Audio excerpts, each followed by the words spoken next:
തിരുവനന്തപുരത്ത് ആനയെ മർദ്ദിച്ച പാപ്പാനെതിരെ കേസെടുത്ത വനംവകുപ്പ്. ഉള്ളൂർ ബാലസുബ്രഹ്മണ്യ ക്ഷേത്രത്തിലെ കാർത്തികേയൻ എന്ന ആനയെ മർദ്ദിച്ചതിലാണ് കേസ്. ലഹരി ഉപയോഗിച്ച പാപ്പാൻ വിഷ്ണു ആനയെ മർദ്ദിച്ചെന്നാണ് പരാതി. ആനയെ മർദ്ദിക്കുന്ന ദൃശ്യങ്ങൾ പുറത്തുവന്നിരുന്നു.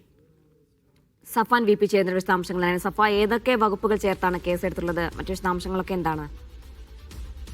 തിരുവനന്തപുരം ഉള്ളൂർ ബാലസുബ്രഹ്മണ്യ ക്ഷേത്രത്തിലെ ആനയെ മർദ്ദിച്ച പാപ്പാനെതിരെയാണ് വനം വകുപ്പ് നാട്ടാന പരിപാലന ചട്ടപ്രകാരം ഇപ്പോൾ കേസെടുത്തിട്ടുള്ളത്.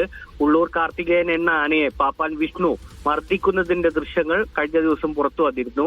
ഇതിന്റെ അടിസ്ഥാനത്തിലാണ് ഇപ്പോൾ കേസ്. ഇയാൾ ലഹരി ഉപയോഗിച്ച് മർദ്ദിച്ചെന്നാണ് നാട്ടുകാർ പൗരസമിതി എന്ന പേരിൽ വനം വകുപ്പിന് പരാതി നൽകുന്നത്. ഇതിന്റെ അടിസ്ഥാനത്തിലാണ് ഇപ്പോൾ കേസെടുത്തിരിക്കുന്നത്. മതപ്പാടുള്ള ആനയെ ചങ്ങലകൾ ഇടവിട്ട് മാറ്റാറുണ്ടെന്നും ഇതിന്റെ ദൃശ്യങ്ങളാണ് പ്രചരിപ്പിക്കുന്നതെന്നാണ് ഈ പാപ്പാന്റെ വിശദീകരണം.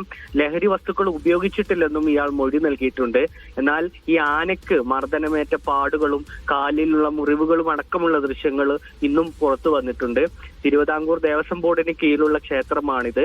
അവിടുത്തെ ആനയാണ് ഈ ഉള്ളൂർ കാർത്തികേയൻ. 2 ജീവനക്കാരാണ് ഈ ആനയെ പരിപാലിക്കാൻ ഇവിടെ ഉണ്ടാവുന്നത്. അതിനൊപ്പം നിരവധി ആളുകൾ ഇവിടെ വന്നു പോകുന്നുണ്ടെന്നും ഇവർക്കിടയിൽ ലഹരി കച്ചവടം നടത്തുന്നുണ്ടെന്നുമാണ് നാട്ടുകാരുടെ പരാതി.